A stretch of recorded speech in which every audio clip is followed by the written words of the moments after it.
In the last session, we have seen about list and tuple data types in Python. So list and tuple are two of the collection data types which are used in Python. There are two more, that is dictionary and set. In the today's session, we will see about set. So sets are used to store multiple items in a single variable. They are also one of the four built-in data types in Python which are used to store collection of data. We have already seen list as well as tuple. Dictionary we will see in coming session. Set items are unordered and unindexed. Sets are created using curly brackets. So we have seen we create list by using square brackets. We created tuples by using round brackets, whereas sets are created using curly brackets. Set items are unordered. We have seen list and tuple items are ordered, but in set items are unordered and unindexed. Also tuple and list items are indexed, so we can refer them by index value, but set items are unordered and unindexed. Also set items do not allow duplicate values. We have seen list and tuple, they do allow duplicate values, but in set duplicate values are not allowed. We can define simply my set equals to curly brackets, and then we can include the data which that my set holds. That can be a string data type or any data type. It can be a number, it can be a boolean data type. And when we print my set, then it will print the output like this. And it is unordered, so as many times we print it, it is not fixed that order will be same every time. There is no fixed order for set data type, so it can be printed in any order. Also the set data types are unindexed, so there is no index position for values present in our set. Also unordered means, so when we say sets are unordered, that means the items in a set do not have any defined order. In case of list and tuple, items have defined order, but in case of set, it is unordered. That means items in a set do not have any defined order. Set items can appear in different order every time you use them, and it cannot be referred to by index or any key. Set items are unchangeable. That means we cannot change the items after the set has been created. Once set is created, we cannot change its item, but we can remove or we can add new items. So we can remove the existing items and even we can add the items in our set. Sets cannot have two items with the same value, so duplication of value is not allowed. Now let's see practically how to create set. So let's go to PyCharm. In PyCharm, let's create a new Python file. So I am creating a new Python file. Let's name it as set demo. So I am naming it as set demo. So we have created one Python file. Now in the Python file, let's create a set. So how we can create a set? So I am just creating a my set equals to, then we have to use curly brackets, and within the curly brackets we can add values. So I am adding apple, banana, cherry.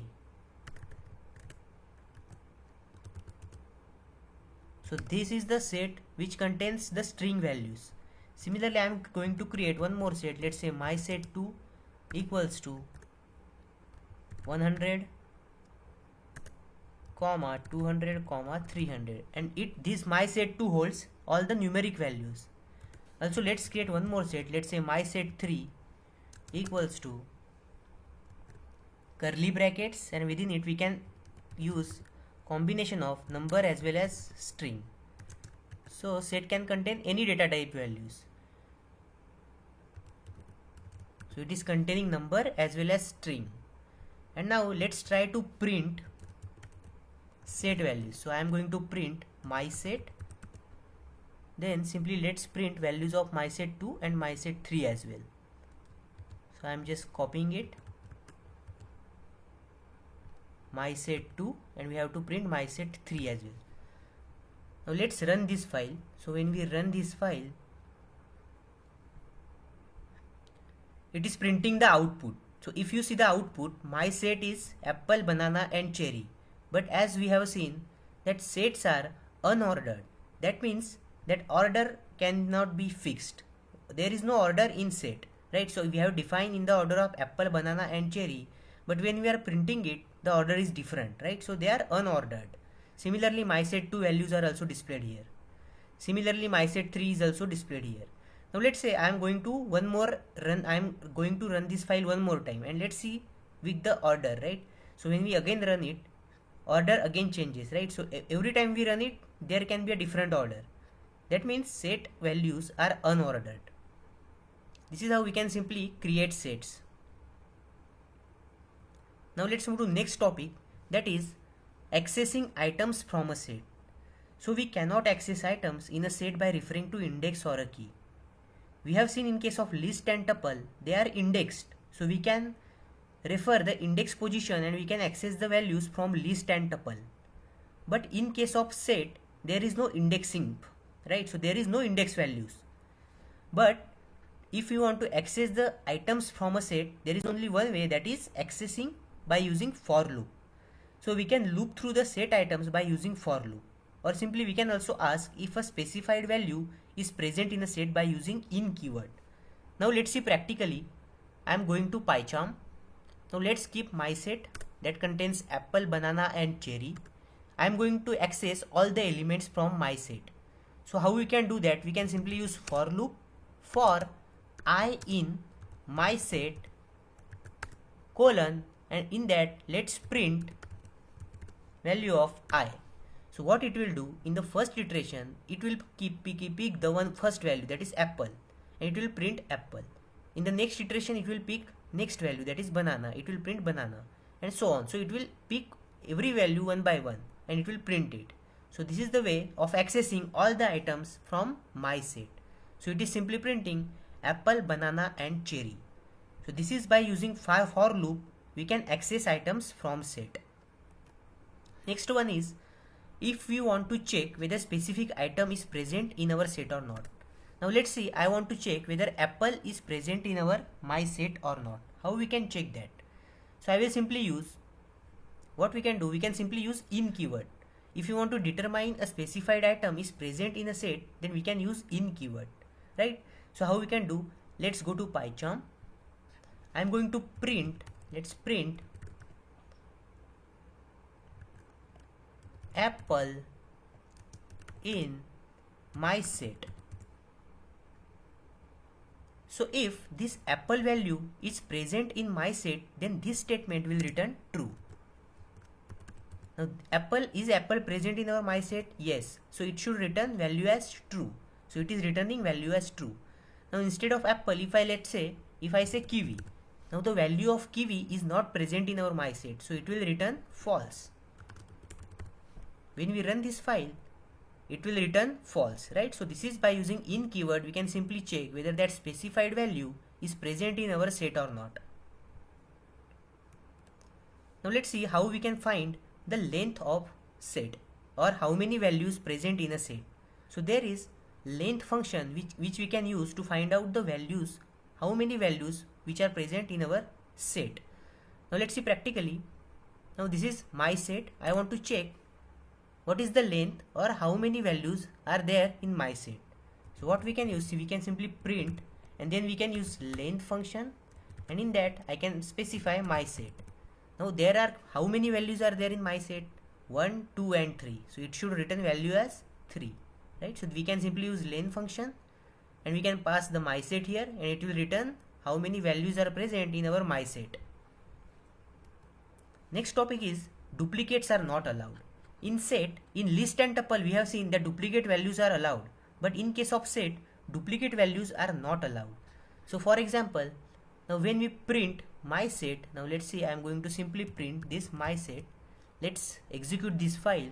When we execute it, it is printing our my set perfectly fine. Now what happens, let's say I am going to add some duplicate values. I am going to add apple here, also I am going to add banana here. Now in set, duplicate values are not allowed. So when we again run this file, it will not print or it will not contain any duplicate values, right? So it is containing only cherry, apple and banana.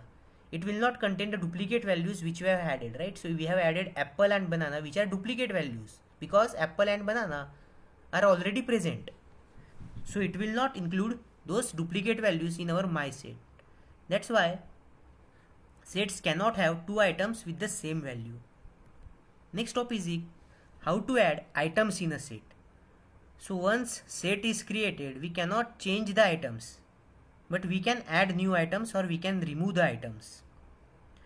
To add one item to a set, use the add method. So there is add method which can be used to add a single item in our set. Now let's see practically. So let's use the same example.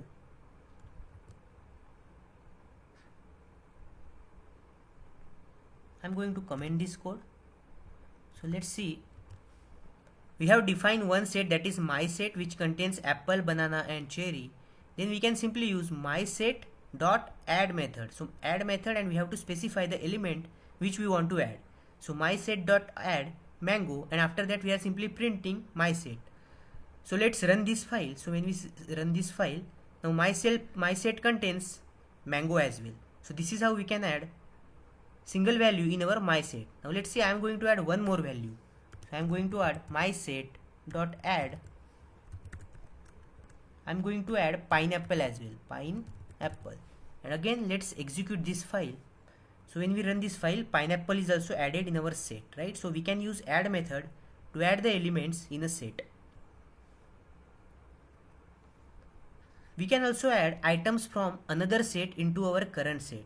For that you can use update method. So what it will do, let's say my set 1 which contains apple, banana and cherry, and there is my set 2 which contains kiwi, mango and some numeric values. And if you want to add all the values from my set 2 to my set 1, then we can use my set 1 dot update, and we can pass my set 2 here. And when we print my set 1 again, it will print the combination of all the elements present in my set 1 and my set 2. So what it will do, it will basically add my set 2 values to my set 1. Now let's see practically. So I am going to comment this part of code. Let's define two sets. So I am going to define my set 1 equals to curly brackets which will include apple and banana. So it is holding the values of apple and banana. And we can define one more set. Let's say my set 2 which holds the values of, let's say, kiwi, comma 100, comma 200. Now I want to add all the my set 2 value to my set 1. So how we can do that? We can simply use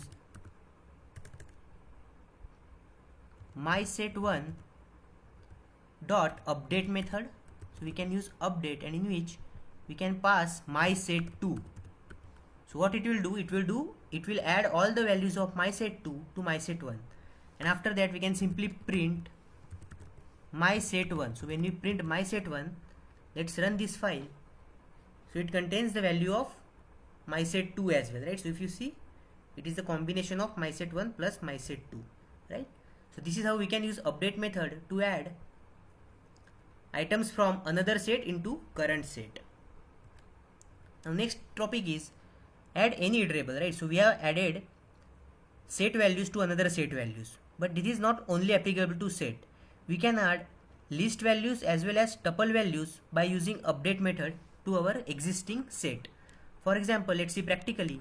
So we have defined my set 1 here, right? So we have defined my set 1, and instead of my set 2, what I will do, I will create one list. My list equals to, how we can define a list? We have to use square brackets. So this list contains kiwi, comma pineapple, comma and some numeric values 100 and 200. And now I want to add all the my list values to my set 1. So we can simply use my list 1 dot update method, not my list 1, my set 1. We want to add all the my list values to my set 1, right? So my set 1 dot update method, and in the update method we have to pass my list, and after that when we print my set 1, then let's see the values. So it will add all the my list values to my set 1. So you can see here, right? So my set1 contains all the values from my list as well. So similarly, instead of my list, we can also use tuple as well. So I am going to define my tuple. So tuple is defined in round brackets. Now this is the tuple values, and my set1 dot update, here we have to pass my tuple. So it will add all the my tuple values into my set1.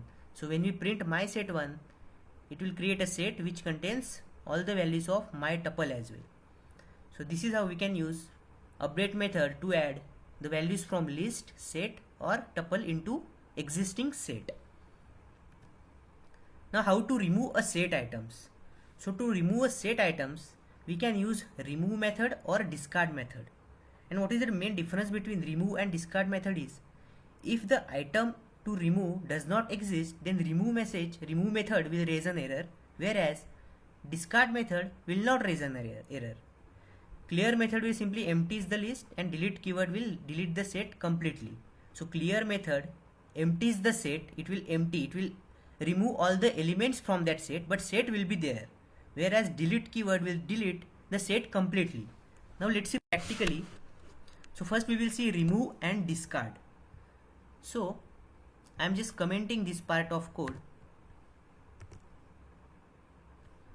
So let's comment this part of code, and then let's define one new set. So I am going to simply use this one. So I am just copying it.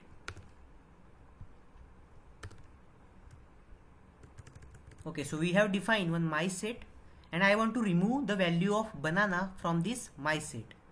So what we can do, I am just going to use my set dot remove, and then we have to pass value which is banana. After removing the value, let's print my set. So I am just printing my set. So let's run this file. So now set value is not containing the value of banana. That is because we have removed the value of banana. Now we can also use discard method. So instead of remove method, let's say I am going to use, instead of remove, I am simply using discard method. So it will also remove the banana value from our my set. So let's execute this file.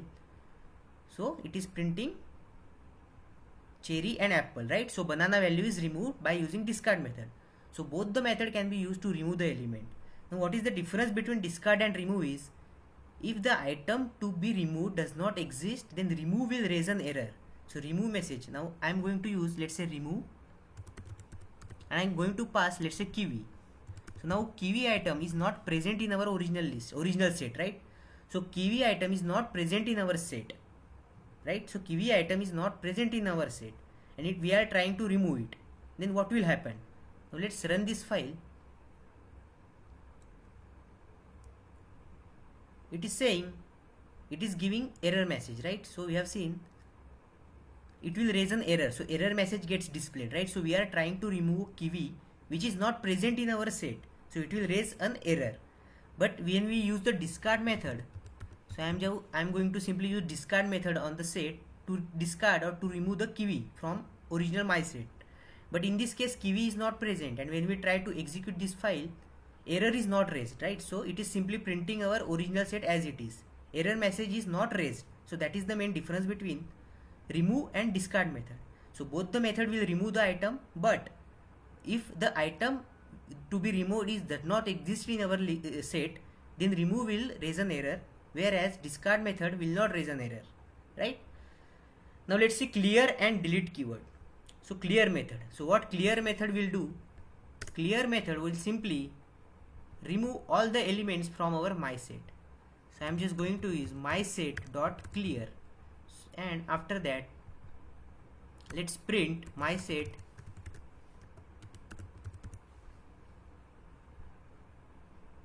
So it will print empty set, right? So this is printing our my set, but it will not contain any values, because clear method clears all the values present in the my set, whereas delete keyword can be used to delete this my set entirely. So when we use del my set, and after that if we try to print my set again, then in this situation it will say that my set is not defined, because it is deleting my set entirely, right? In case of clear method, it will delete only the elements present in that my set, but if you use the del keyword, then it will delete the my set entirely. So that's what clear and delete keyword are. Next one is how to join two sets. So there are several ways to join two or more sets in Python. We can use the union method that returns a new set containing all items from both sets, or the update method that inserts all the items from one set to another. We have already seen the update method, right? We have just seen update method. Union method, what it will do, it will simply combine mySet1 and mySet2. If you use mySet3 equal to mySet1 dot union mySet2, it will combine mySet1 and mySet2. It will create a new union, or it will create a new set, that is mySet3, that contains all the values from mySet1 and mySet2. But here we have to remember that it will not contain the duplicate values. If there are duplicate values in mySet1 and mySet2, so those values will be, duplicate values will not be allowed, right? So both union and update will exclude any duplicate items. Now let's see union method, right? So I'm just going to create. So let's say we have mySet1 equals to apple, banana, cherry, and I'm going to define one more set, that is mySet2 equals to, in curly brackets, let's say kiwi, comma, pineapple. So mySet1 contains apple, banana, cherry. mySet2 contains kiwi and pineapple.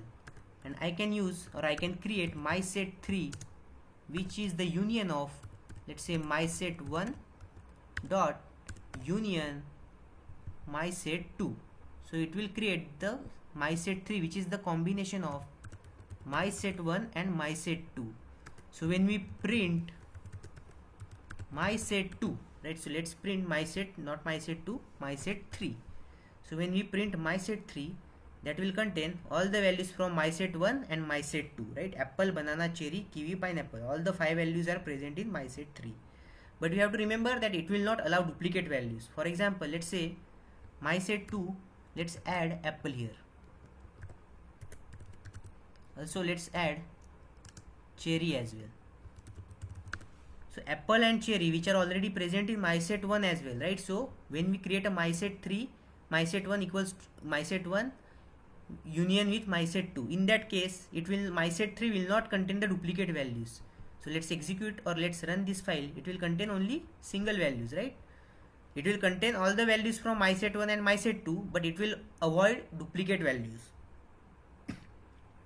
So that's how we can use union method to return a new set with all the items from both the sets, excluding duplicate values. So that's it for set in Python, right? So we have seen list, we have seen tuple, and now we have seen set as well. Thank you for watching this video. In the coming session, we will see about dictionaries in Python.